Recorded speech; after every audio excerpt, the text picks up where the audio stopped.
Hello guys, so welcome back ulit sa ating channel Stock Play. At muli po tayo mag-update sa mga top trending stocks. Of course, don't forget to subscribe sa ating channel. And pakipress na rin po yung notification bell para palagi po kayo ma-notify sa mga bagong updates na i-upload natin. So, mag-start na po tayo. Ayan, para sa first video, tas mamaya second video guys. Let's see, shout out sa mga viewers, likers, mga nagko-comment. Ayan. Let's start with MAC. Of course, trending to guys. Grabe yung pagsadsad.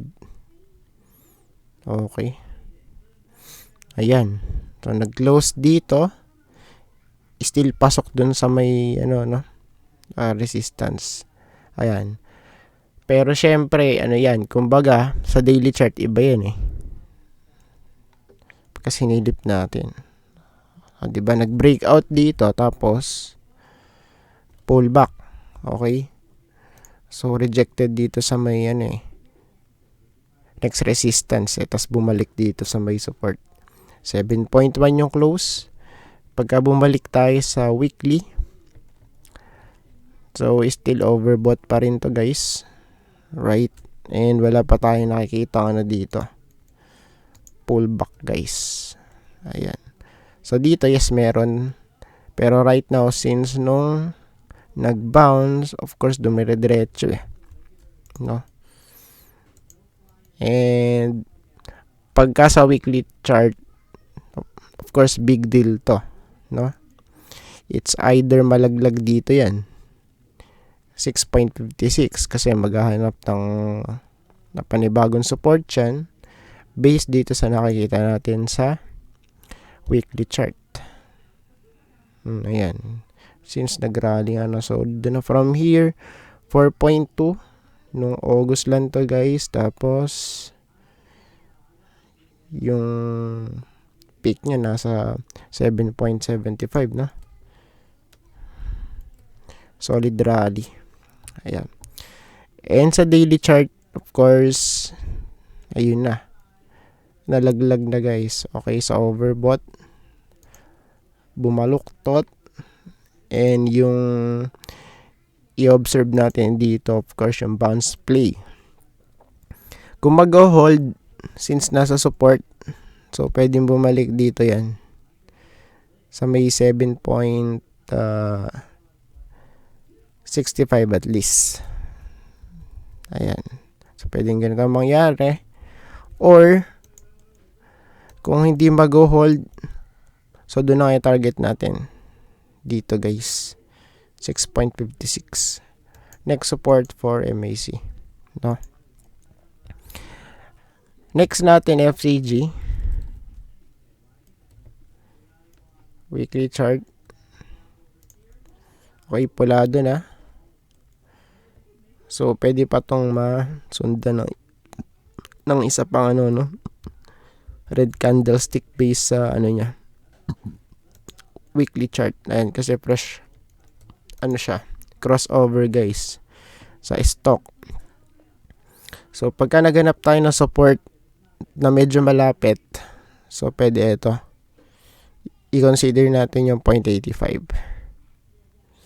Sa loob ng green box. Ayan. Since na nag-breakout dito sa 0.82. So ngayon lang nagkaroon ng red candlestick And for me, much better nga kung malaglag pa rito yan sa 0.82.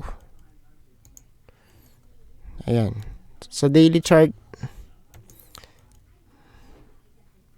so sa malawang dito nga 0.85. Ayan. So 0.85 guys. Okay, malapit dun 0.86. Yes, pasok pa rin yan. Of course, basta malapit sa may green box, no? Or mismo sa loob ng green box. Ayan. Next natin dito, Pasensya na po kayo sa boses natin. Hindi pa rin ako magaling. Dito.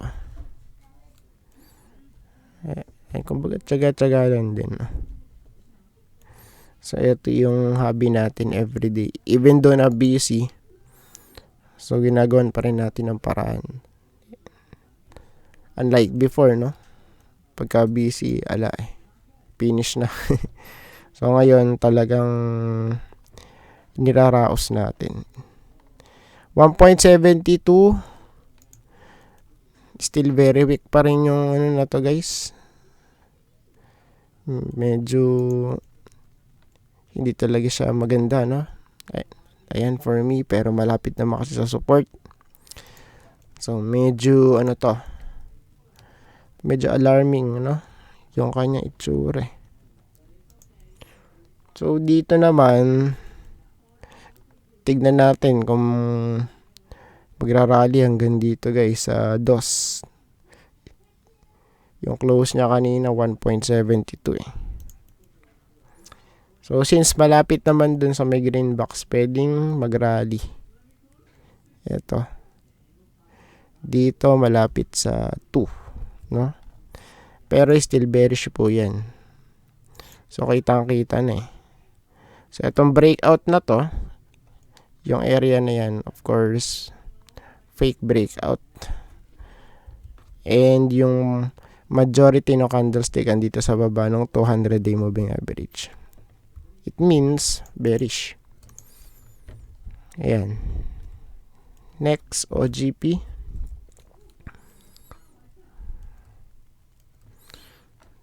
OGP, ano nangyari? Ayun.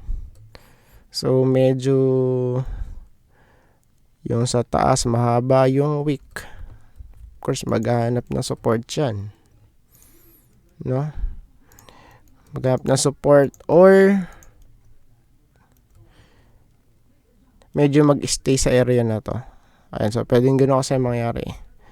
Mag-stay or maghanap na ng support. No?